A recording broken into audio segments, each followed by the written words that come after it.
Hello, and welcome to the Channel of Stories. Dear listeners, before we start the story, please subscribe to the channel and give this video a like and share in the comments where you are from. Thank you. Here we go. I came here to sell the place. A forgotten vineyard in southern France I inherited from an uncle I could barely place in memory, maybe a face in a faded photograph, or a gruff voice in a postcard once sent at Christmas. The house sat at the edge of Saint-Émile-de-Ciel, a village so small it could have been folded into the fog and forgotten by time. Population 300, give or take a goat. My plan was straightforward. Fly in, clean up, call a real estate agent, sign the dotted line, and disappear back into the chaos of Manhattan. I had a return ticket booked for exactly 12 days after I landed. 12 days. That's all. The vineyard looked like something out of a sepia-toned dream. Rows of tangled vines, an old stone house with green shutters hanging crooked, and a smell in the air like earth and wine and something deeper, something that hummed underneath it all.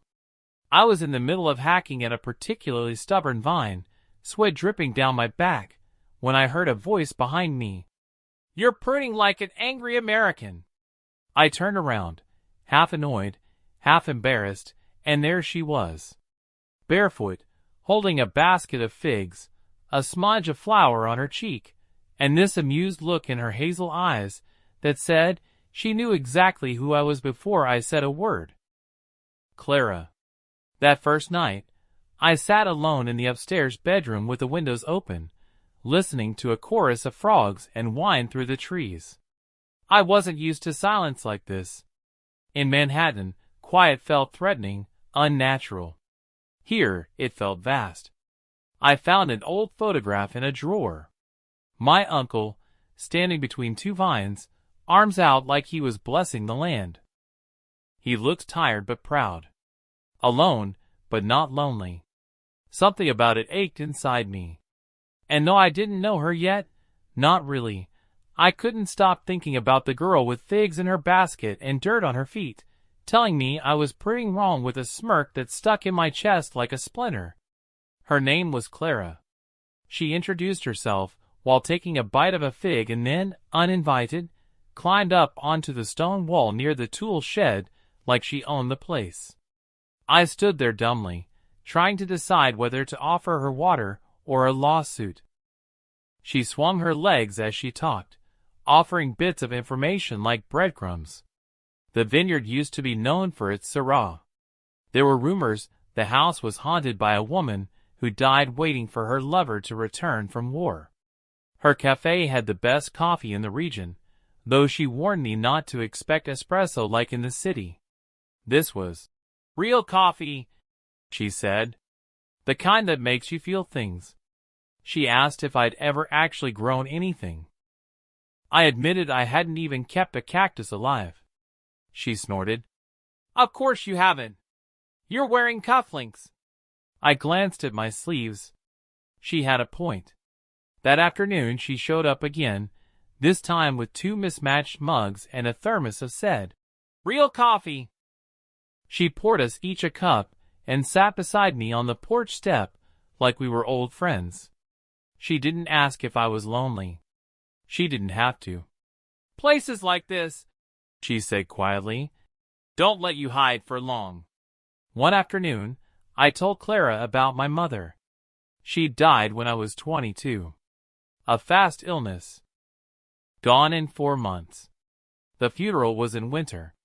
No one brought flowers, just pale scars and cold faces. "I never really grieved," I admitted. "I just kept going." She didn't speak, just slid her hand into mine and squeezed. Later, when she left, I found a single fig on the porch, split open and glistening, its sweetness unapologetic. A note beneath it, "Grief grows, too. Be patient with it." I stared at the note for a long time. Then I cried, for the first time in years. Saint-Émile-de-Ciel didn't have a post office anymore. Or a mayor. The town council was just 3 older women who met at the bakery every Tuesday. Everyone knew everything, or at least pretended to. And Clara? She was their golden girl. She rode an ancient bicycle with a wicker basket that always seemed to contain something fragrant. Lavender. Rosemary. Sometimes a baguette still warm from the oven. She knew everyone by name, and could recite which vines belonged to which family. Even the goats greeted her. One afternoon, I walked her back to her cafe after helping her carry in supplies. It was a sunlit little place with hand-painted signs and a chalkboard menu that changed depending on her mood. Inside, it smelled like vanilla, rosemary, and ground coffee. She introduced me to Colette, the baker, and an elderly man named Henri who played chess with himself and insisted he once beat Bobby Fischer. "They'll love you once they hate you a little," Clara whispered. "I'm flattered." "Don't be. They're deeply suspicious of Americans." There was a Sunday afternoon when Clara invited me to her cottage for lunch. We sat on a weathered bench outside, eating grilled peaches and goat cheese on toast. Her neighbor's cat curled up beside us like it belonged. "Do you miss your life back there?" she asked. I thought of skyscrapers, subways, the roar of everything. "I miss knowing who I am." She looked at me for a long moment. "You still know. You just stopped believing it." That was the first time I realized Clara didn't just see me. She saw through me. And she wasn't afraid of what she found. We didn't kiss that night it rained, but something happened that felt just as intimate. After dancing like fools in the vineyard, soaked and breathless, we sat by the fire in the house. Clara had brought over a bottle of wine and a tin of homemade madeleines. She curled up on the old couch and started humming softly. "I used to think I'd leave this place," she admitted. "Go somewhere big. Paris. Barcelona. Anywhere." "What stopped you?" She shrugged. "The vines. The people. The sky. I don't know. It grows on you. Like mold." I laughed. "Charming." She turned her head toward me, serious now. "You think you're too big for this place. Am I wrong?" She didn't answer, just poured me another glass and said, "Stay until the vines bloom. Then decide."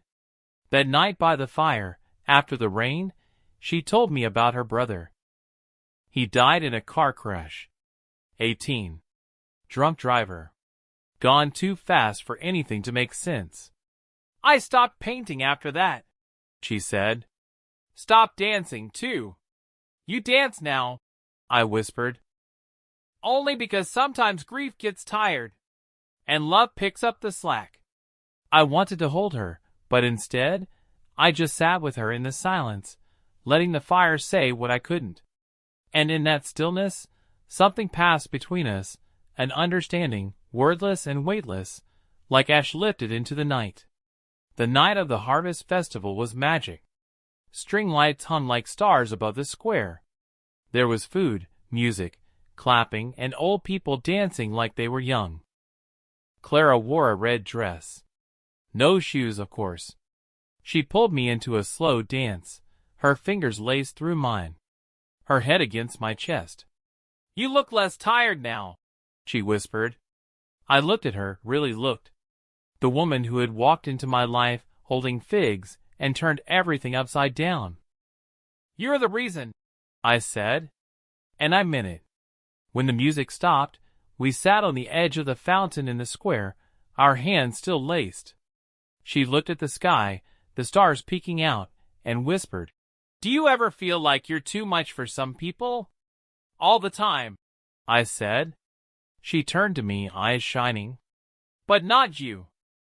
"You're not too much for me." I kissed her then, not out of lust, but out of something gentler. Reverence, maybe. Like she was something sacred. Like this moment would echo for the rest of my life. And maybe it will. The email sat open on my laptop for hours. It was everything I'd come here expecting: money, escape, validation. A full-price offer from a London investor who wanted to turn the vineyard into a boutique hotel. They'd modernize the house, streamline production, turn the whole operation into a brand. I should have felt relief. But instead, I felt hollow. That night, Clara made cassoulet. Her cafe was closed for a few days, and we ate by candlelight in my uncle's old kitchen. She poured the wine like it was ritual. "I got an offer," I said. Her hand paused mid-pour. "Of course you did. It's a good one." She nodded, eyes fixed on the candle's flame. "You always had one foot out the door." "I haven't left yet," I said. "This place," she said, her voice brittle, "it's not built for people like you." I reached for her hand, but she stood. "I should go." She didn't look back. After Clara left that night, I sat alone at the kitchen table. The bottle of wine between us now sat half empty, her glass still warm. I kept staring at the empty chair. I could hear her words again and again. "This place isn't built for people like you." She wasn't angry. That hurt more. The idea that she'd already decided I wouldn't stay, that some part of her didn't dare to hope I would, made something shatter inside me. I walked outside barefoot, letting the cold stone seep into me. I needed to feel something. Anything that wasn't the echo of her pulling away. The vines looked like skeletons in the dawn fog. I walked them anyway, each row familiar now. I knew where the soil was loose, where the birds nested, where Clara once fell laughing into the weeds because she tried to race me in sandals. The land wasn't just rows and profit margins anymore. It was memory. And breath. I didn't open my laptop that day. I picked up the phone instead. Called the agent. Told him no. Then I texted my doorman in Manhattan. "Selling. You can have the coffee maker." When I showed up at the cafe the next morning, Clara looked up like she'd seen a ghost. "You're still here." "I'm not going anywhere." The morning after I told Clara, she didn't say much. She made coffee, set it on the table, and sat across from me like we were strangers. I watched her hands, how they trembled slightly as she held her cup. "I don't trust easy," she said finally. "And when people leave, it confirms why. I'm not leaving." "You could. Still. I could. But I won't." She met my eyes then, all storm and soil and something old. "If you stay, it's not just the vineyard. It's me. I come with all of it. The mess. The fear. The stubbornness." I reached across the table and took her hand. "I'm not afraid of roots." Spring came slow, like a secret being whispered into the ground. We were planted where frost had bitten hardest. I learned to listen to the vines, not just water and cut, but really listen. Clara called them her "green girls," and swore each had her own mood. We made wine together in the barn-turned cellar, our hands purple by dusk. We argued about everything, labels, bottles, whether the dog was allowed on the couch. But we laughed more. She took me to her favorite place, a quiet rise overlooking the valley just before dusk. We sat on a blanket, a bottle between us. "This is where I used to come to think," she said. "To hope." "What did you hope for?" She looked at me. "You? Or someone like you?" I didn't know yet. One evening, Clara stood by the vines at sunset, completely still. I joined her without speaking. "My brother used to stand here," she said, voice barely above wind. "He said this is where the land breathes."